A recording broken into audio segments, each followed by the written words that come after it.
এই তুমি কি করছো? আমরা এমনি পালিয়ে বিয়ে করেছি, তুমি তোমার মাকে অ্যাড্রেসটা বলছো আমাদের? এমনি তোমার ভাইরা আমাকে খুঁজছে মারার জন্য, আমার বাড়ি গিয়ে ভাঙচুর করছে, তুমি অ্যাড্রেসটা বলে দিচ্ছ? কোনো প্রয়োজন নেই, দাও ফোনটা দাও, তোমার কোনো ফোন করবে না। দূর, ভালো লাগছে না আমার আর। একটা রুমে কতক্ষণ ধরে বসে থাকবো? আমাকে বাইরে নিয়ে চলো, আমার ভয় লাগছে। বাইরে যাও মানে? বাইরে তোমার ভাইরা কুকুরের মতন খুঁজছে আমাকে ধরার জন্য, বাইরে গিয়ে ক্যারাম খাবো নাকি আমি? এক কাজ করো, তুমি ঘুরতে যেতে চাও তো চলো, থানায় গিয়ে থাকি। তোমার ভাইরা তো থানায় গিয়ে আমার নামে রিপোর্ট করে এসছে।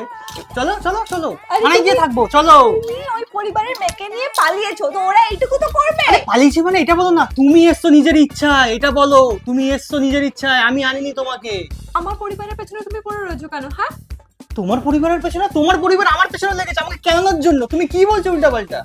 একটা কথা বলো তো, তুমি তোমার কথার খিলাপ করবে না তো? সত্যি তো? হ্যাঁ। আমি বিশ্বাস করি না। আমার ভিডিও করে আমাকে তুমি দাও, আমাকে ভিডিও করে দেখাও। বলো, নাও ফোন নাও। আমরা দুজন পালিয়ে গিয়ে বিয়ে করে নিয়েছি, ঠিক আছে? আমি ইচ্ছায় বাড়ি থেকে পালিয়ে এসেছি, ঠিক আছে? আর আমি ওকে ভালোবাসি, ও আমাকে ভালোবাসে, ঠিক আছে? আমার বাবা মা এর এগেনস্টে ছিল, এই জন্য আমরা পালিয়ে এসেছি, ঠিক আছে? আমার বাবা মা তোমরা এর বাড়িতে গিয়ে কখনো ঝামেলা করবে না, ঠিক আছে? আমি ইচ্ছায় এখানে আছি, আর এই যে তার প্রমাণ, ঠিক আছে? আমি কোনো জোর করিনি তোমাকে। না, করোনি। ঠিক আছে।